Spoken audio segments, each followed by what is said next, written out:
Everyone, मैं वैष्णवी दी competitive में आप सभी का स्वागत करती हूँ। आज है 9 जून। 9 जून से जुड़े हुए जितने भी करंट अफेयर्स से क्वेश्चंस बन सकते हैं हम उस पर डिस्कस करने वाले हैं। तो चलिए शुरू करते हैं। किस देश ने हाल ही में भारतीय कोवैक्सीन को आयात करने की मंजूरी दे दी गई है? तो भारत में 2 वैक्सीन बनाई गई हैं, एक कोविशील्ड है और एक कोवैक्सीन है। इसमें से जो कोवैक्सीन है उसे अब ब्राज़ील भी खरीदेगा, तो इसने इसकी मंजूरी दे दी है कि वो भारत की कोवैक्सीन खरीदेगा। अब ब्राज़ील ने इसकी मंजूरी दी है तो हम ब्राज़ील की बात करेंगे। तो ब्राज़ील की कैपिटल है ब्राज़ीलिया और ब्राज़ील की करेंसी है ब्राज़ीलियन रियाल।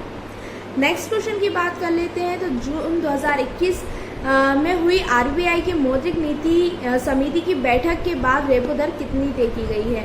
तो आरबीआई की मौद्रिक नीति समिति की बैठक के बाद रेपो दर 4% तय की गई है। अब बात कर लेते हैं इस रेपो रेट की। तो इस रेपो रेट का मीन ये होता है कि जो आरबीआई है जो बैंकों को लोन देती है वो इस रेपो रेट पर देती है। तो जो 4% डिसाइड किया गया है इसमें एक रिवर्स रेपो रेट भी आती है। कई बार क्वेश्चंस पूछ लिए जाते हैं रिवर्स रेपो रेट कितनी तय की गई। तो रिवर्स रेपो रेट तय की गई है 3.35%। रिवर्स रेपो रेट का मीन ये होता है कि जो बैंक एसबीआई वगैरह हैं जो ये आरबीआई को पैसा देती हैं वो इस परसेंटेज पर दिया जाता है। आरबीआई की बात कर लें तो आरबीआई के गवर्नर हैं शक्तिकांत दास, और शक्तिकांत दास की अध्यक्षता में ही ये बैठक की गई थी जिसमें ये रेपो रेट तय की गई है। नेक्स्ट क्वेश्चन की बात करते हैं हम।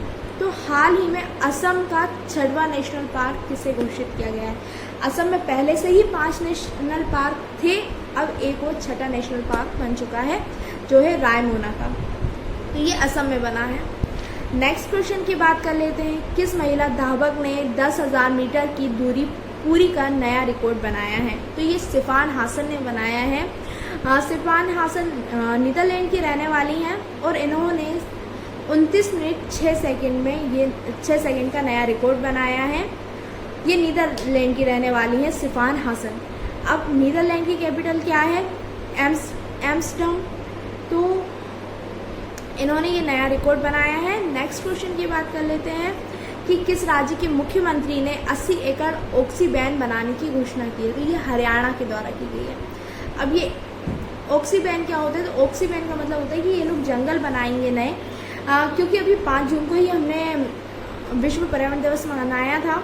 तो हर राज्य ने अपने अपने हिसाब से कई सारी योजनाएं, कई सारी स्कीम्स लॉन्च की थी। इसी में से हरियाणा ने भी इसी में एक घोषणा की है कि वह हरियाणा में एक ऑक्सीबैन बनाएगा, मतलब कि जंगल बनाएगा।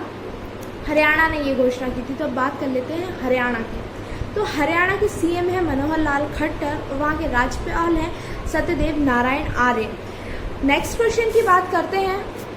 किस राज्य की सरकार ने नौकरी को बढ़ावा देने के लिए नॉलेज इकोनॉमी मिशन लॉन्च किया है? तो ये केरल के द्वारा किया गया है। अब ये नॉलेज इकोनॉमी मिशन है क्या? तो जितने भी केरल राज्य में ग्रेजुएट लोग हैं, पढ़े लिखे लोग हैं, उन्हें नौकरी उपलब्ध कराने का काम अब सरकार के द्वारा किया जाएगा। तो ये केरल राज्य में किया गया है।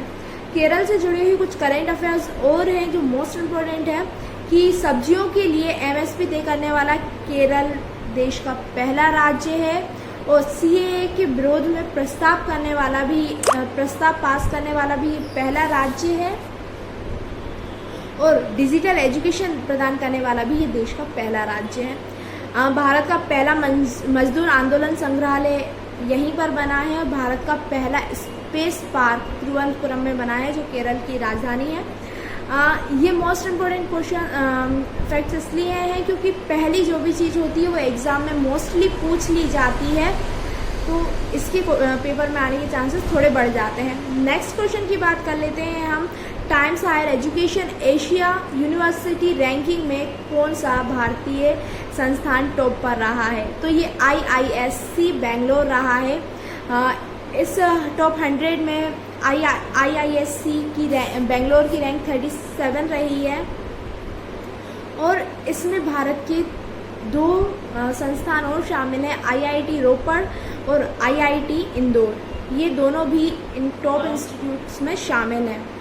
तो IISc बेंगलोर की जो इन टॉप में रैंक है वो 37 है, IIT रोपड़ की जो रैंक है वो 55 है और IIT इंदौर की जो रैंक है वो 78 है। नेक्स्ट क्वेश्चन की बात कर लेते हैं, किस भारतीय शिक्षक को वर्ल्ड बैंक एजुकेशन एडवाइज़र नियुक्त किया गया है? तो ये रंजीत सिंह दिसाले को नियुक्त किया गया है।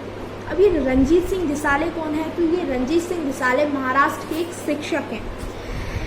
इनके बारे में जानने वाली मोस्ट इम्पोर्टेंट बात ये है कि 2020 में इन्हें ग्लोबल टीचर अवार्ड से भी सम्मानित किया गया हुए थे ये, और इन्हें अब वर्ल्ड बैंक एजुकेशन एडवाइज़र के रूप में नियुक्त कर लिया गया है, जो अभी मार्च में वर्ल्ड बैंक ने एक कोच नाम से अपनी पॉलिसी स्टार्ट की थी, उसमें उसको देखेंगे।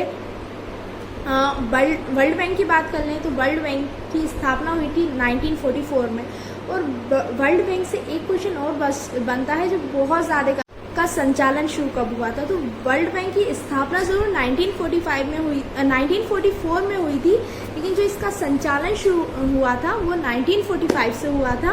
तो ये क्वेश्चन बहुत ज़्यादा कंफ्यूज करता है कि कब स्थापना हुई थी और कब संचालन हुआ था। और इसका हेडक्वार्टर की बात करते हैं, किसने भारत के बुजुर्गों के लिए SAG पोर्टल लॉन्च किया है?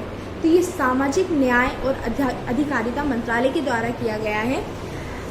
इसकी बात कर लें तो ये एक मंत्रालय है, और सामाजिक न्याय और अधिकारिता मंत्रालय के जो मंत्री हैं वो थावरचंद गहलोत हैं, और थावरचंद गहलोत ने ही इस पोर्टल को और इस स्कीम को लॉन्च किया है।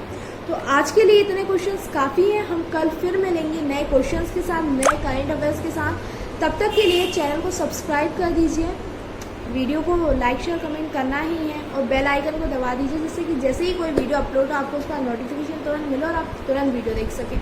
और हाँ, आज के क्वेश्चंस की PDF फाइल आपको हमारे टेलीग्राम चैनल पर मिलेगी, तो टेलीग्राम से जुड़ने के लिए वीडियो के डिस्क्रिप्शन में लिंक दी गई है, आप वहाँ जाकर हमसे जुड़ सकते हैं। और एक और बात कि 10 तारीख को पर्सनालिटी डेवलपमेंट से जुड़ा हुआ एक बहुत बड़ा वेबिनार लेके आ रहे हैं, जिसमें आप सभी का स्वागत है। तो आप अगर अपनी पर्सनालिटी में कुछ चेंज लेके आना चाहते हैं, तो आप वीडियो के डिस्क्रिप्शन में जो लिंक दी गई है फॉर्म की, उसे फिल कर उस वेबिनार से जुड़ सकते हैं और अपनी पर्सनालिटी को चेंज कर सकते हैं। Thank you very much.